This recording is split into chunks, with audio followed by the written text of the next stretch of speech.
Hi, I thought we had a brief gap in the clouds and some sun broke through, so I thought I'd show you the progress I've had with my dahlias.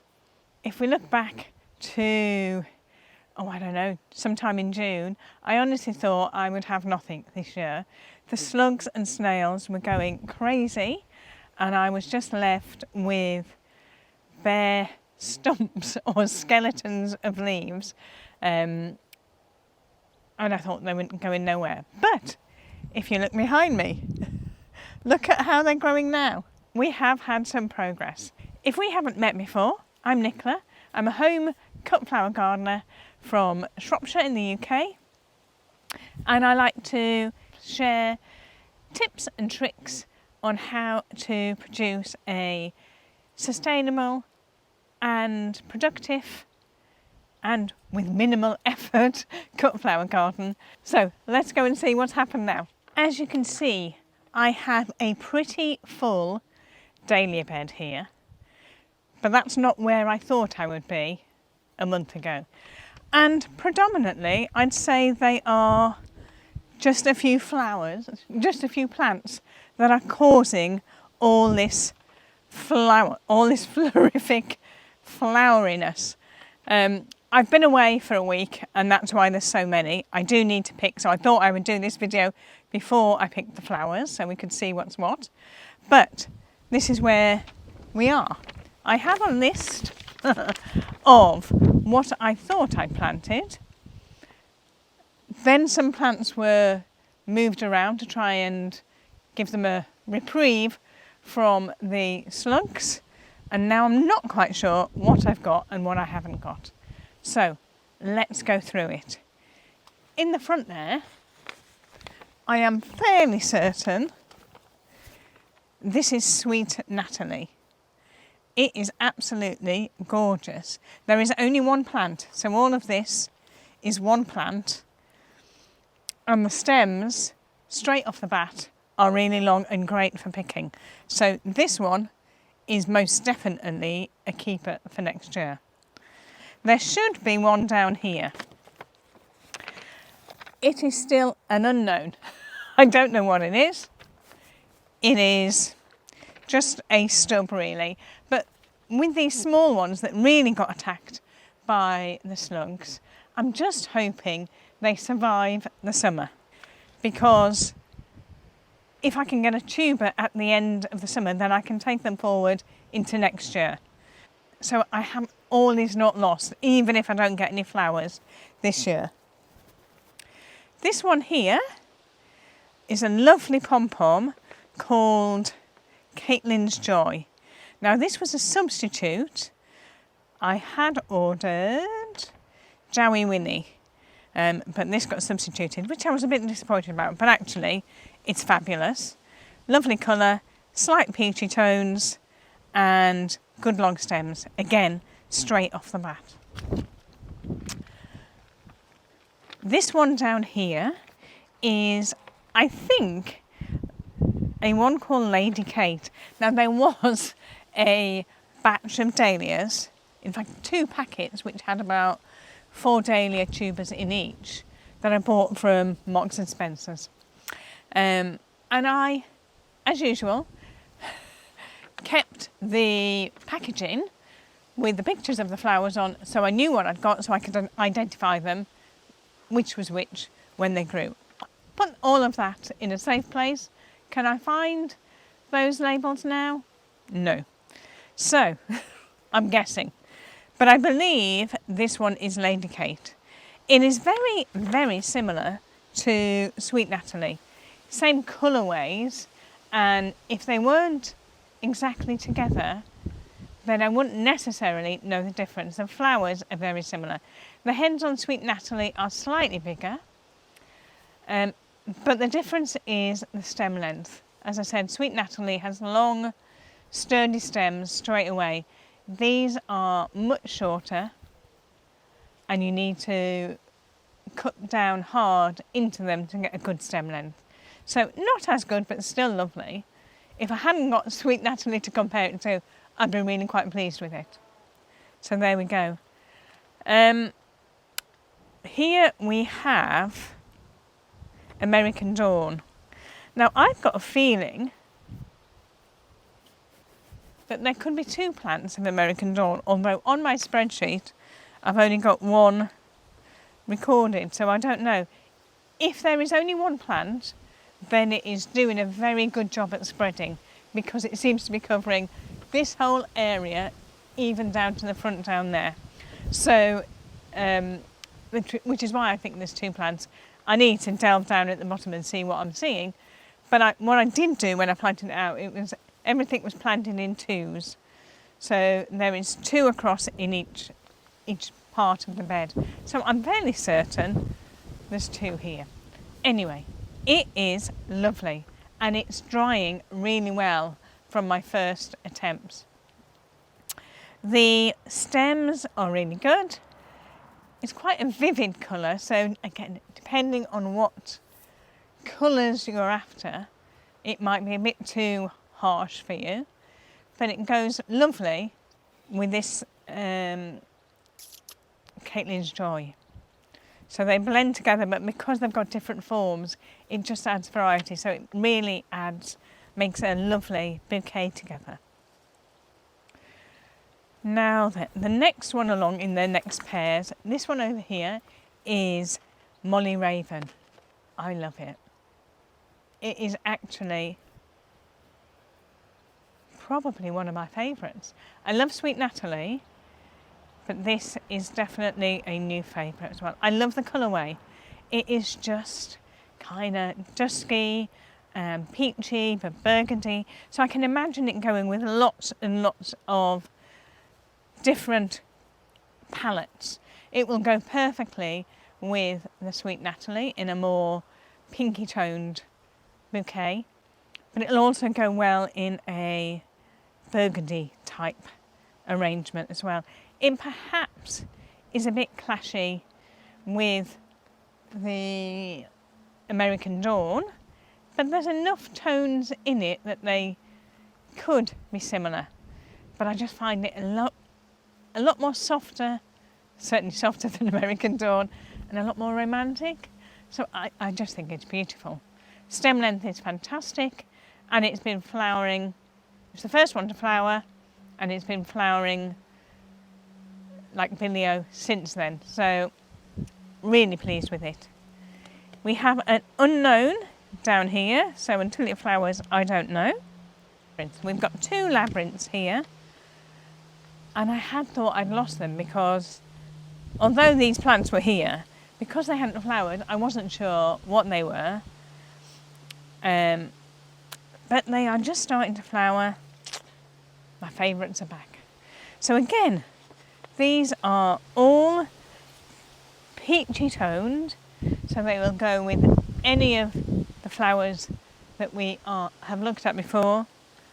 So we only have a few. Labyrinth being my favourite, dries brilliantly, good head size, good stem length. I wanted to get I thought I'd try out some other labyrinths.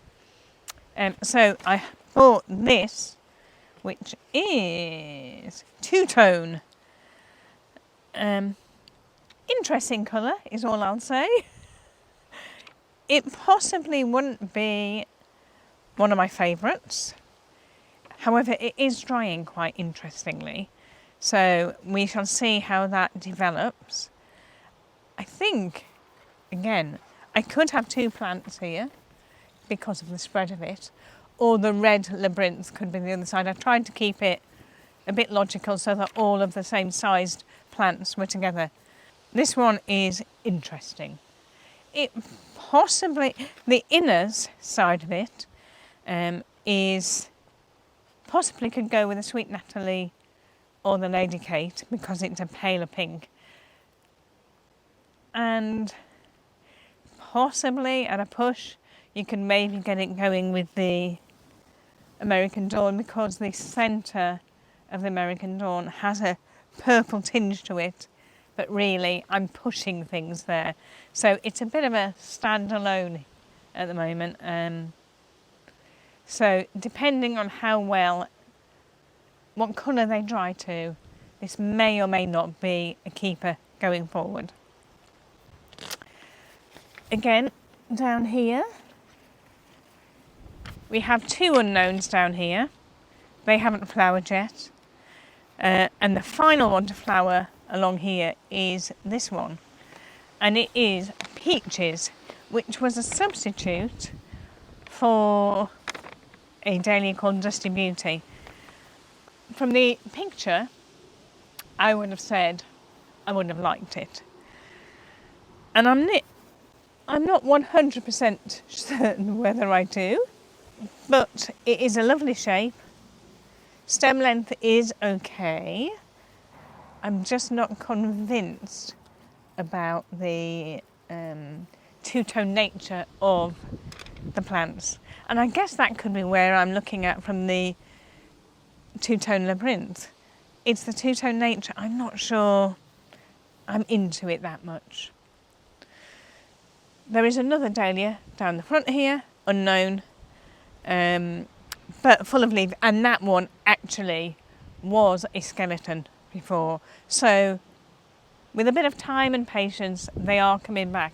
All was not lost. Now, the spurious ones that I dug up, put in pots and tried to protect.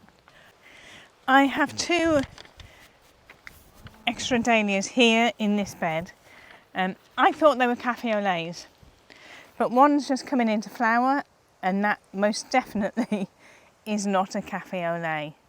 So until we see it, I don't know what these will be. If these aren't cafe au laits, then I have, I believe, some cafe au laits in some pots around the garden. Again, none of those have flowered yet, so I don't know. But considering I had 8 tubers, I'd hoped that one of them should survive. They dried really well. I can't really use them very much in bouquets. They would go really well with the Sweet Natalie and the Lady Kate. I don't think they would go with the two-tone Labyrinth. They're in the paler colourway, so it would be lovely to have them and at least compare. But so far, nothing yet. And we have 2 further dahlias in this bed here. Again, these were ravaged by the slugs, so they are in leaf, which is great. Part of my decoy tactics was a lot of herby things around it, so I've got a lot of parsley growing around it to try and protect it. But it's working. They are now starting to shoot and get leaf. Whether they will produce a flower this year, I don't know. This one of them has actually, and it's an anemone type flower. I can't work out in my list which one it is, so that's interesting. So from all of that, I appear to have a few missing. And yet I didn't think I'd thrown any away. I thought I just gave up and I was just leaving them to see where we go. So I did say I had a few unknowns over there, so I'm hoping they become those unknowns. I don't believe I threw any away, but I could be wrong. I am waiting to see Bonesta, which was one of my favourites last year, so I'm waiting to see the emergence of that. Bahama apricot, another one. Waiting to see what that's like. Senior's Hope, now that should go brilliantly with Molly Raven. It's another dusky flower. Hopefully it appears. I lost my, what was it called last year? Black Beauty? It was a gorgeous black one. Didn't flower prolifically, and it rotted over the winter, so lost that. But I should have Holly Hill Black Beauty in one of these, yet to emerge, so we don't know where we're going with that. Night Silence. I could be getting Senior's Hope and Night Silence mixed up as to which one's which, but I'm hoping they all are a similar tone to the Molly Raven. Again, haven't got them yet, they've not emerged. I seem to have more not on the list than I have unknowns for. So somewhere along the line, I have lost some dahlias, which is a bit disappointing. Last year I had 4 Penhill Dark Monarchs, which were quite a big flower, pinky tones. They may have gone well with the Labyrinth two-tone, but again, they were flowers that didn't really dry well because they didn't open up in the centre, so it just got mouldy inside, and then couldn't really use them in normal cut flowers bouquets because they were too big a head, a bit like a cafe au lait. They're really difficult to use in just a kitchen arrangement. So I planted them in the garden, of which the slugs happily went away on them. They haven't come back. So, and in fairness, I didn't try to do an awful lot of slug protection in the garden beds because I just thought it's a losing battle. It's too extensive, whereas I did do here. So it just goes to show you can do it if you put the effort in for protecting them, even if all hope is lost. So we still have some unknowns, but the flowers that are flowering are flowering profusely and need to be picked constantly, which is rather rewarding after knowing where we were a month or 2 ago, and which is what I'm going to do now.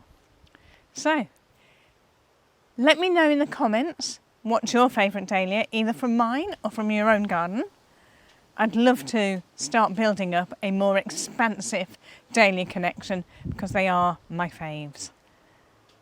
Anyway, until next time, happy gardening!